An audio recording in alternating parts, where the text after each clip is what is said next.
Assalamu alaikum tout le monde. J'espère que vous allez bien, mesdames et messieurs.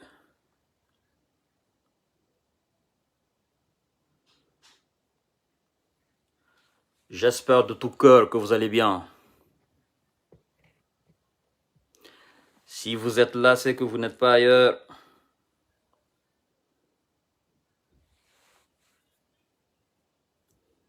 Voilà, les amis.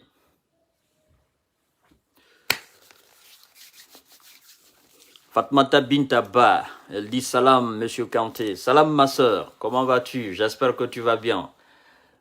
Alors, vous qui êtes là, partagez déjà la vidéo. Partagez et mettez beaucoup de cœur. Voilà. Hadja Fatmata Binta Diallo, j'espère que vous allez bien. Partagez le live. Je ne serai pas long avec vous. Je vais justement... Mettez les cœurs, beaucoup de cœurs, beaucoup de cœurs. Mettez beaucoup de cœurs. Ibrahim Assouri Kamara, bonsoir. Il dit bonsoir, monsieur Kanté, l'infatigable. Effectivement, bonsoir à vous tous. Voilà. On va attendre un peu, comme dans ces 2 jours, avant de commencer. Je vais faire en live bref et rapidement, et puis on va se quitter. Mamadou Diallo, il dit mon champion. Comment allez-vous mon cher? Fatma Tasso, bonsoir champion. Ouais, bonsoir, comment allez-vous? Fatma Tasso. Voilà. Sirajo Wan Khan. Alors, les amis, on va aller rapidement et brièvement. Vous savez, Ostag, jeune visionnaire, vous allez bien? Oui, je vais bien. On va aller rapidement et brièvement. Avant de commencer ce live, je tiens à vous remercier, vous qui êtes là, nombreux déjà avec moi, vous êtes 130 personnes. Ça, c'est beaucoup, voyez-vous. Et vous qui avez laissé vos activités pour venir écouter toujours M. Fama Kanté, l'infatigable, ça me fait énormément plaisir. Parce que vous savez, on dit souvent que la vie est un mystère qu'il faut vivre et non un problème à résoudre, comme disait Mahatma Gandhi. Ça, c'est quelque chose, une affirmation qui est très importante en disant que la vie est un mystère qu'il faut vivre et non un problème à résoudre. Je le dis parce qu'aujourd'hui, nous avons comme convoqué en République de Guinée le très fort homme administratif, effectivement, l'administrateur M. Mohamed Djane, le très très fort, le puissant ministre, disons, le très puissant ministre, sa puissance débordait les cieux, sa puissance dépassait même l'envergure de Kassouri lui-même, la puissance de Mohamed dépassait même l'envergure du gouvernement Kassouri Fofana. Parce que c'est par lui, ce monsieur, c'est par lui tout passait pour atteindre Alpha Condé. Donc, il était le bras droit d'Alpha Condé. Il était l'œil d'Alpha Condé. Il était la voix d'Alpha Condé. Il était celui qui était le plus craint dans ce gouvernement d'Alpha Condé. Et si je peux aller plus loin pour dire, Mohamed Djane était, lui seul, il dépassait le gouvernement Kassouri Fofana. D'accord? Il était plus effrayant que Kassouri Fofana. J'ai cité Mahatma Gandhi au début du live en disant que la vie est un mystère qu'il faut vivre et non un problème à résoudre. C'est que c'est ce Mohamed Djane qui est convoqué aujourd'hui, Qui pouvait imaginer le 4 septembre, la nuit du 4 septembre, que Mohamed Djane puisse être convoqué par une juridiction guinéenne ou par quelqu'un en Guinée pour aller l'auditionner?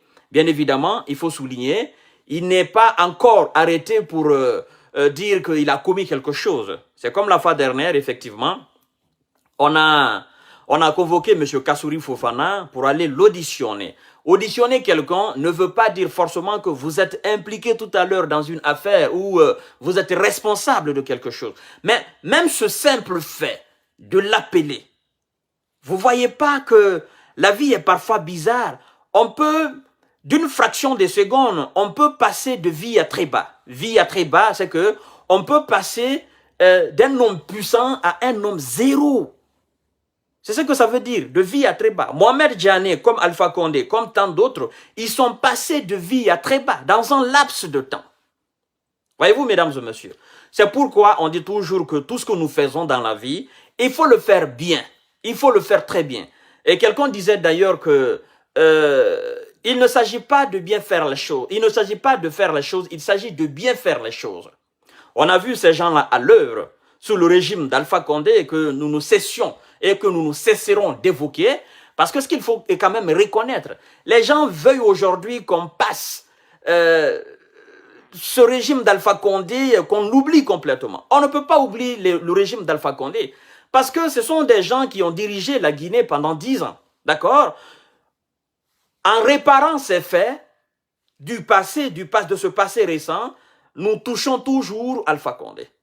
D'accord? Aujourd'hui, il y a une cour de répression contre ces infractions financières et économiques. Ces gens, cette cour-là, convoque aujourd'hui ces gens issus du régime d'Alpha Condé. Donc, ça nous permet, ça nous pousse de parler chaque fois de ces gens, à chaque fois que l'un d'eux est convoqué par cette cour. D'accord? Jusqu'à preuve contraire, ils ont ce qu'on appelle la présomption d'innocence. D'accord? Ils ne sont pas encore reprochés de quelque chose. On les écoute par rapport ou sur leur gestion administrative, effectivement. Donc, que cela ne tienne quand même, il faudrait qu'on reconnaisse une certaine impartialité du colonel Mamadi Doumbouya. Je sais que cela aussi sera très mal compris. C'est-à-dire que le colonel, en faisant ce travail, en convoquant tous ces gens, quelque part, les Guinéens se disent, est-ce que ce monsieur est contre quelqu'un? Ou est-ce qu'il ne convoque pas des gens comme Mohamed Djane, des gens comme Kassouri Fofana, pour essayer de préparer la mentalité des Guinéens à une éventuelle convocation de M. Sidia Touré et de M. Selouda Lenjalo? Ça va dans tous les sens en République de Guinée. Mais ce qu'il faut reconnaître quand même, il faut reconnaître que devant la nomenclature guinéenne, devant les lois guinéennes, nous sommes tous égaux en droit et en devoir. Mais vu que la Guinée n'est pas un État normal, c'est ce qui fait que les Guinéens ne sont pas égaux en droit et en devoir. Même les hommes politiques, ils le reconnaissent chaque fois. Ils disent chaque fois que la Guinée n'est pas un État normal. Il n'y a pas longtemps, M. Sidia le disait, tant d'autres le disent. Voyez-vous? Donc, dans cet état anormal, il y a des choses anormales qui se passent. Alors, des fois, je me pose des questions. Dans ma tête, j'essaie de travailler, j'essaie de comprendre un peu le mode d'agissement de certaines personnes. C'est-à-dire, dans un état anormal, vous-même, vous êtes conscient de l'anormalité de cet état. Et vous voulez faire les choses c'est-à-dire dans la transparence et dans la crédibilité. Vous-même, vous savez que cet état est anormal. Dans un état anormal, est-ce qu'on peut parler de transparence? Est-ce qu'on peut parler de crédibilité? Est-ce qu'on peut parler de démocratie dans un état anormal? Les gens, en parlant souvent, ils disent, dans les conditions normales, dans des états normaux, ça se fait pas, ça se fait pas. Mais nous sommes dans un état anormal en Guinée. Vous comprenez? Donc, comprenez qu'il y a des choses qui ne peuvent pas être normales en République de Guinée. Vous savez ce qui m'étonne dans cette affaire de Mohamed Djane, chers frères compatriotes, vous qui me suivez actuellement, vous qui êtes en train de partager le live, vous qui êtes en train de mettre des cœurs, c'est que Mohamed Djané, je le considérais comme un père. Mais il s'avère que Mohamed Djané est né en 1971, donc un grand frère à Fama Kanté, qui n'est même pas, c'est-à-dire, il n'est pas un oncle, il est un grand frère. Parce que si je m'en tiens à cet âge de Mohamed Djané, 71, je me dis, mais je ne suis pas loin de Mohamed Djané. Alors c'est un grand frère. Et Mohamed Djané, il n'a pas fait grande chose avant ma naissance. Et détrompez-vous, chers frères, compatriotes. Quand j'ai vu l'âge de Mohamed Djané sur papier, je me dis, est-ce que nous parlons du même Mohamed Djané? 71. C'est quel même? C'est quel 14? Mohamed Djané. Hein? Quand j'ai vu ça, je dis, c'est pas possible. On dit, monsieur Mohamed Djané, né le 14 novembre 1971 à Conakry, ex-ministre chargé des affaires présidentielles et ministre délégué à la défense nationale. Alors, je me demande, est-ce que nous parlons du même Mohamed Djané? Hein? Ces choses pareilles-là, c'est ici en Europe, aux États-Unis, ça se passe. Réduire son âge. Alors, je me dis, là, les Guinéens comprennent aujourd'hui ce que M. Kanté et tant d'autres ont évoqué sur les réseaux sociaux en disant que ces gens-là, même après 20 ans, ils pouvaient continuer de travailler. Ce changement d'âge dans les extraits de naissance en Guinée, dans l'administration guinéenne, ça ne finit pas. Quand on prend les 62 1971, l'âge du Mohamed Djané, l'année à laquelle Mohamed Djané est né, 1971, 2022, ça fait combien? Ça fait combien? Ça veut dire que Mohamed Djané pouvait encore travailler 10 ans devant lui. Vous comprenez, chers frères? Ça veut dire que Alpha Condé, si le colonel Mamadi Doumbouya n'était pas venu déloger Alpha Condé, et que Alpha Condé avait cette intention, si Dieu le donnait, la longue vie, ben, il restait au pouvoir jusqu'à sa mort. C'est-à-dire que 12 ans encore. Et Mohamed Djané pouvait encore continuer à servir la Guinée 12 ans. Vous comprenez, chers frères? Alors, des gens comme Mohamed Djané, il y en a tellement en Guinée, jusqu'à présent, on n'a pas fini de les détecter. Même dans l'administration actuelle, là. Ils sont là. Chaque fois, chaque année, ce sont des nouveaux jeunes. Chaque année, ce sont des nouveaux jeunes. Avec ça, comment vous voulez qu'on construise un État? C'est difficile. On ne peut pas construire un État sur ces mensonges pareils-là. D'accord? On ne peut pas construire un État sur des tromperies pareilles. Vous savez, je parle souvent, mais les gens ne comprennent pas. Il y a ce qu'on appelle le mensonge en tant qu'homme, homme politique. Et il y a ce qu'on appelle le mensonge en tant qu'administrateur, déjà dans l'administration guinéenne. Le mensonge en tant qu'homme politique, mon cher, ce n'est pas 1871, c'est 1971. Le mensonge en tant qu'homme politique, ce mensonge peut passer. D'accord? Mais le mensonge dans l'administration, c'est ce mensonge qui est le mensonge. C'est le pire des mensonges. Vous comprenez, chers frères? On peut mentir, avoir le pouvoir. Et une fois au pouvoir, on laisse le mensonge derrière. On sort l'honnêteté. On sort la sincérité.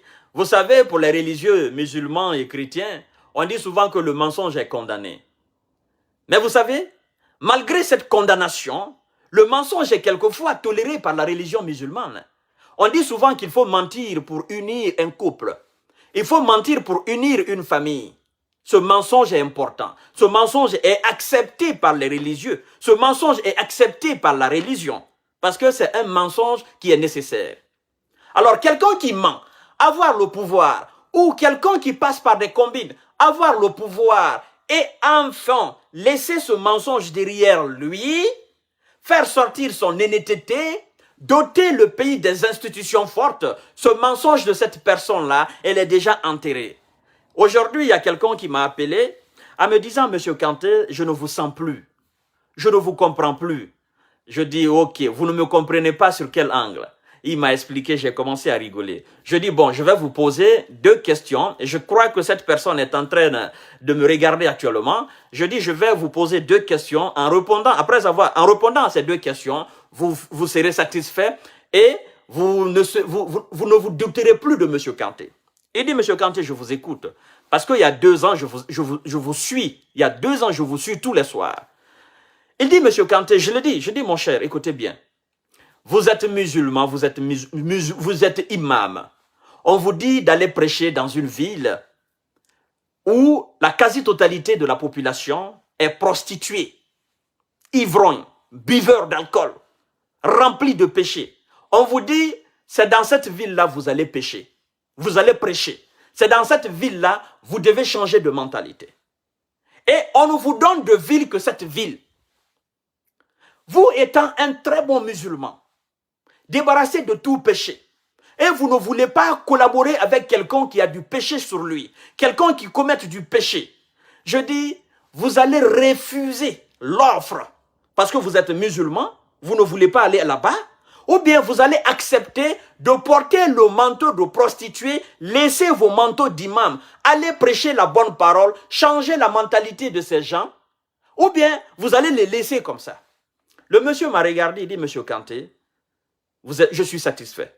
Il dit, si c'est pour aller sauver des âmes, moi qui sais que je ne suis pas un prostitué, je suis prêt à porter ce manteau de prostituée, me faufiler dans cette ville-là et aller effectivement prêcher la bonne parole. Il dit, le fait de porter ce manteau de prostituée, ça ne fera pas de moi un prostitué. Je dis, là, vous venez de répondre à votre propre question.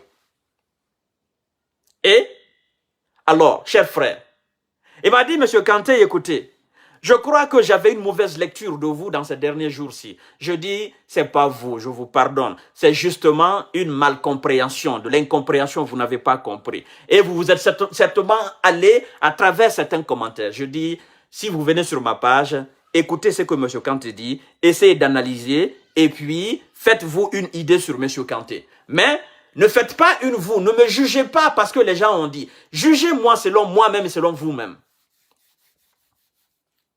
Je dis, mon cher frère, je l'ai donné un deuxième exemple. Je dis, mon cher frère, vous voulez une femme. On vous dit que cette femme est dans une famille remplie d'hommes malhonnêtes. D'accord? Cette femme est dans une famille mal éduquée. Mais c'est cette femme-là, vous voulez. Et on dit, pour avoir cette femme-là, sincèrement, ce n'est pas facile. Il faut vous mélanger avec ces gens-là. Mais vous dites que c'est cette femme que vous voulez. Alors, qu'est-ce que vous devez faire? Vous êtes un saint. Vous allez collaborer avec des malhonnêtes. Qu'est-ce que vous allez faire? Vous allez d'abord vous battre, avoir cette femme, afin de l'inculquer des valeurs essentielles à la société, ou bien vous allez rester en dehors de la famille, chercher d'abord à inculquer les valeurs sociales à cette femme avant de l'avoir. Il dit non, monsieur Kanté, je vais d'abord passer par les moyens les plus subtils. Je vais placer tous les arguments pour avoir cette femme. Et dès que j'ai cette femme chez moi, je vais alors petit à petit l'inculquer les valeurs qui sont essentielles à l'évolution de la société. Je dis ok, c'est là. Vous venez de répondre à votre propre question. Et vous venez de vous satisfaire tout seul. Tout ce que je demande à ces gens-là, c'est de comprendre les discours de M. Kanté. Mais comme ils sont obnubilés parfois, ils ne comprennent pas certaines choses, voilà le problème. Il dit, M. Kanté, je vous présente toutes mes excuses, parce que je ne savais pas aussi que vous étiez un esprit très bruyant comme ça. Je ne savais pas que c'est comme ça vous pensiez. Je dis, c'est le véritable problème de la Guinée. Le véritable problème de la Guinée. L'administration guinéenne est truffée d'hommes malhonnêtes. L'administration guinéenne est truffée de menteurs. L'administration guinéenne est truffée de dénigreurs. L'administration guinéenne, effectivement, est truquée de fraudeurs. Est truffée de fraudeurs, effectivement. On vous dit, chers frères, vous voulez le pouvoir. Parce que c'est là le problème. On vous dit, vous voulez le pouvoir. Vous voulez le pouvoir? Oui, vous voulez le pouvoir. Effectivement, le pouvoir, c'est cette belle femme-là. Mais le pouvoir se trouve dans un cercle vicieux. Et ce cercle vicieux, ah non, la malhonnêteté là, ça ne dit pas son nom. Qu'est-ce que vous devez faire? Vous qui avez les valeurs sociales inégalées, vous qui avez les valeurs administratives incomparables, vous qui voulez doter effectivement cette nation de tout ce que vous voulez, qu'est-ce que vous devez faire, chers frères? Est-ce que vous allez attendre d'abord dans la société de vous battre afin effectivement de rectifier les tirs là et d'aller conquérir le pouvoir? Est-ce que vous allez, ou bien est-ce que vous allez passer par des manières les plus subtiles pour avoir le pouvoir et effectivement maintenant doter ce pays des institutions fortes? C'est là la question. C'est là. Et c'est là, les gens n'arrivent pas à me comprendre. Mais ils me comprendront plus tard. Et vous savez, quand je dis me comprendront plus tard, je ne veux pas avoir raison. Je ne cherche pas de raison. Je ne cherche pas raison. D'accord? Je ne cherche même pas, qu'on me dise dans un futur proche, dans 3 ans, Monsieur Kanté, mais comment vous avez fait pour déceler cela? Je ne veux pas. Parce que ce que moi je veux, c'est effectivement atteindre l'objectif. L'objectif, c'est quoi? C'est le changement à la tête de l'État. Mais moi, Fama Kanté, avec mon expérience politique là, je sais que ce qu'on appelle la véritable révolution ne se fait pas en dehors de l'administration. Tous les administrateurs et tous les hommes réfléchis savent que la véritable révolution se fait même au centre de l'administration. C'est-à-dire, il y a ce qu'on appelle la révolution du peuple, c'est-à-dire la révolte du peuple. Ça, ce n'est pas la révolution. La véritable révolution, c'est le changement de mentalité, le changement de pratique administrative. C'est ce qu'on appelle la révolution. À partir du moment où vous avez le pouvoir, vous pouvez faire la véritable révolution. Le changement de mentalité, le changement de travail, la manière, c'est-à-dire les pratiques administratives. Vous pouvez révolutionner cela. Et cela, effectivement, peut porter fruit. C'est ce qu'on appelle la révolution. Mais vous n'avez pas encore le pouvoir. Vous voulez faire une révolution positive. Cette révolution, c'est tout simplement la révolte du peuple. Et cela n'a rien à voir avec la révolution administrative. Tous les hommes sont d'accord, sont unanimes pour dire la véritable révolution se fait quand on a l'administration. D'accord? Et pour faire ce travail, il faut avoir un homme, un idéaliste à la tête de l'État, qui a un idéal de développement devant lui. Et qui incarne effectivement les valeurs d'un idéaliste, effectivement. Parce qu'il ne suffit pas de dire telle personne incarne des valeurs, mais qu'il soit capable de démontrer ça sur le terrain. L'utilité qui compte. Vous allez comprendre petit à petit. Ceux qui ne comprennent pas Fama Kanté, vous allez comprendre petit à petit. Mais ma logique reste toujours ma logique, elle est inchangeable. Non. Elle est infaillible. Ma logique que j'ai entamée depuis sous le régime d'Alpha Condé, là, cette logique-là, elle est inchangeable, elle est incorruptible. D'accord? Et personne ne va me distraire sur ce travail-là. Personne. Vous allez comprendre. Soit vous la comprenez, mais vous ne voulez pas l'accepter, ou soit vous ne comprenez pas et vous cherchez à comprendre, mais il est très difficile que cela entre dans la tête. Mais ça va rentrer. Je suis quelqu'un qui ne se fatigue pas. Je vais continuer sur cette même lignée-là. Et vous allez comprendre, chers frères. Nous allons entamer le deuxième sujet qui est effectivement ce problème de manifestation en République de Guinée. Éventuelle manifestation. Alors, c'est un gros problème, chers frères. C'est un très grand problème. Éventuelle manifestation. Alors, ce que moi j'ai envie de dire par rapport à la manifestation, je ne veux pas entrer trop dans les détails et je ne veux pas trop donner d'explications par rapport à cela parce que ça risque de ne pas être accepté ou vous risquez de ne pas comprendre ce que je veux dire. Alors, je veux être bref là-dessus. Là, je m'adresse au distingué camarade colonel Mamadi Doumbouya. Colonel, vous savez, à votre arrivée, vous avez dit que vous allez faire dorénavant l'amour à la Guinée de la manière la plus belle. Vous avez dit que cette nation a tant souffert. D'accord? Vous avez parlé de la refondation de l'État. D'accord?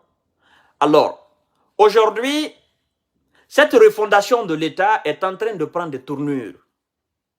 Colonel Mamadi Doumbouya, est-ce que vous vous posez la question, le pourquoi la classe politique veut manifester? Et quand on dit manifestation en Guinée, vous êtes bel et bien conscient qu'il y aura de la violence. Et il y aura de la violence. Et il y aura des blessés. Et il y aura des arrestations. Et il y aura des emprisonnements. Et il y aura de l'humiliation. La tension n'arrange pas actuellement la Guinée. Colonel Mamadi Doumbouya. Comprenez la revendication de la classe politique. C'est très important. Comprenez la nécessité de la création d'un cadre de dialogue. C'est très important. Cadre de dialogue créé, vous aurez la chance de discuter avec ces gens. La classe politique. Cadre de dialogue créé, fixation de la durée de la transition ou pas, cela dépendra de vous. C'est-à-dire, vous, force vive, classe politique. Ça dépendra de cette conversation-là. Mais qu'il y ait un cadre de dialogue entre vous, si j'ai bien compris les revendications, qu'il y ait un cadre de dialogue entre vous, colonel Mamadi Doumbouya, et la classe politique, les forces vives. Que vous dites maintenant, écoutez, attendez, nous allons d'abord faire ça après. Nous allons faire la transition, nous allons fixer la date de la durée de la transition, mais créer ce cadre de dialogue-là. Essayez comprendre, c'est-à-dire accepter la concertation entre vous et la classe politique et les forces vives. Ça va dans l'intérêt de tout le monde. Parce que la Guinée aujourd'hui est dans une situation économique très désastreuse. La population guinéenne aujourd'hui vit le jour au jour. Les gens souffrent. Les institutions financières internationales ont réduit leur aide par rapport à la Guinée.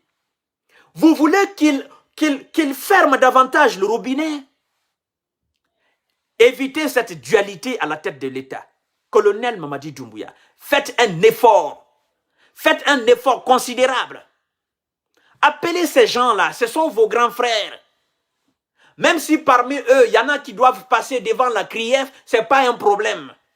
Mais créez ce cadre de dialogue pour ne pas qu'on dise que vous êtes en train de diriger la Guinée avec une main de fer.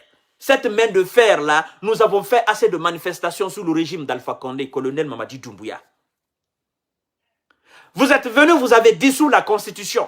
Dans cette Constitution, le droit de manifestation et le droit de manifester était légal.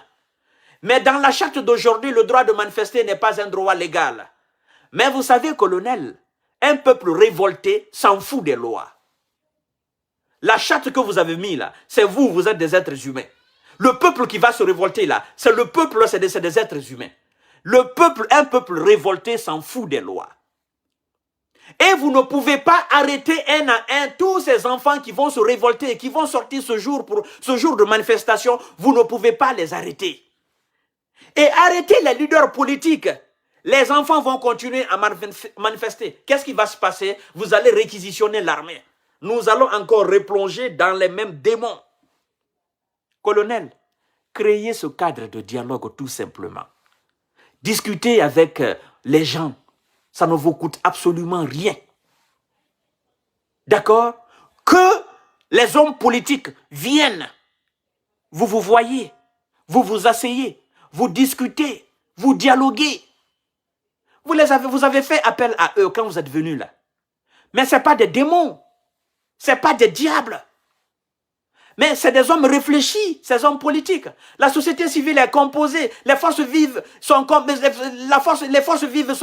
de personnes réfléchies, colonel. Il ne faut pas qu'on mette dans votre tête que ces gens-là sont les ennemis de l'État. Ils ne sont pas les ennemis de l'État. D'accord? Acceptez de créer, de mettre en place ce cadre de dialogue. Discutez avec les gens. C'est dans la discussion, nous allons tout faire. Vous savez, colonel, je vais vous faire une révélation. À chaque fois que Alpha Condé, il y avait une dualité entre Alpha Condé et Selou, à chaque fois ça chauffait, Alpha Condé appelait Cellou Dalein Diallo. Il prenait son téléphone, il appelait Cellou Dalein Diallo. Il demandait à ce que Cellou essaye de maîtriser ces hommes. Parce que c'est que vous devez comprendre. Quand on dit manifestation, tous ces minuscules partis politiques viennent s'aligner derrière Cellou. Parce qu'ils savent que ce sont les militants de l'UFDG et l'ANAD qui sortent. Parce qu'eux-mêmes, ils savent qu'ils sont incapables de remobiliser leurs propres militants sympathisants. Ils viennent s'aligner derrière Cellou. Alors, colonel Mamadi Doumbouya, la même chose que j'ai dit à Alpha Condé, c'est la même chose que je suis en train de vous dire. Et je ne cesserai pas. J'ai dit à Alpha Condé, tu t'es trompé de cible. Le fait de considérer Célie et ses militants, tu t'es trompé de cible. Alors, colonel, ne considérez pas ces gens-là comme des ennemis de l'État. Je ne suis pas contre la manifestation. Parce que ce que vous réclamez, homme politique, c'est votre droit. Ce que la société civile réclame, c'est le droit de la société civile. Colonel, vous n'allez pas diriger la Guinée tout seul. Vous allez diriger la Guinée avec des Guinéens. Et pour diriger la Guinée avec des Guinéens, il faut accepter le dialogue. Il faut accepter de dialoguer. C'est ça la chose la plus importante. Chers frères, vous allez partager au maximum la vidéo. Et je vais vous laisser là. Parce que désormais, j'irai pas à pas. Je ne vais pas vous remplir la tête avec des paroles souvent qui ne sont pas comprises ou qui sont mal comprises. J'irai pas à pas. Parce que vouloir décortiquer cette affaire de manifestation, on va encore dire, ah, monsieur Kanté, c'est ça, monsieur Kanté, c'est ça. Donc, je vais encore aller pas à pas. Chaque jour, nous irons pas à pas, pas à pas, pas à pas. Et ça me fera plaisir, ça vous fera aussi plaisir. Donc, sur ce, je vous dis bonsoir. Et mon dernier mot, je m'adresse encore au colonel Mamadi Doumbouya. Colonel, il faut éviter la tension au pays. Il faut effectivement accepter de dialoguer avec les gens. Il faut bien faire les choses. Vous savez, colonel, je vous ai toujours dit de faire ce qui est utile pour le peuple. Et ce qui semble aujourd'hui utile, c'est de créer ce climat de dialogue, ce climat effectivement de compréhension. Avant tout, c'est la parole. Après tout, ça sera parole. D'accord? Avant la Deuxième Guerre mondiale, la Première Guerre mondiale, les gens se sont assis, ils ont discuté, ça n'a pas marché. Ils ont fait la guerre. Quand ça a chauffé, ils ont dit, nous allons dialoguer. C'est-à-dire, après que l'Allemagne soit tombée, ils ont fait quoi? Ils se sont assis, les Américains, les Russes et tout ça, ils se sont assis, ils ont dialogué. D'accord? Quand ils ont voulu partager l'Afrique, ils ont constaté que s'ils ne font pas attention, eux-mêmes, ils vont se bagarrer en Afrique. Ils ont fait ce qu'on appelle la conférence de 1885. Ils ont fixé des règles. Ils se sont concertés entre eux. C'est sur base de cette concertation, ils ont divisé l'Afrique. Hein? Morceau, morceau, morceau, morceau. Et colonel Mamadi Doumbouya, c'est la même chose que je vous demande aujourd'hui. Il ne faudrait pas que les gens sortent manifester et après, vous demandez le cadre de dialogue. Ça, c'est pas bon. Dialoguer avec les gens avant qu'il ne soit trop tard, avant que les enfants ne sortent dans la rue. Mesdames et messieurs, je vous dis bonsoir. À demain, Inch'Allah. Je vous aime, je vous love. C'est encore M. Fama Kanté, l'infatigable. Je serai toujours devant vous. Personne ne va me distraire. Merci beaucoup.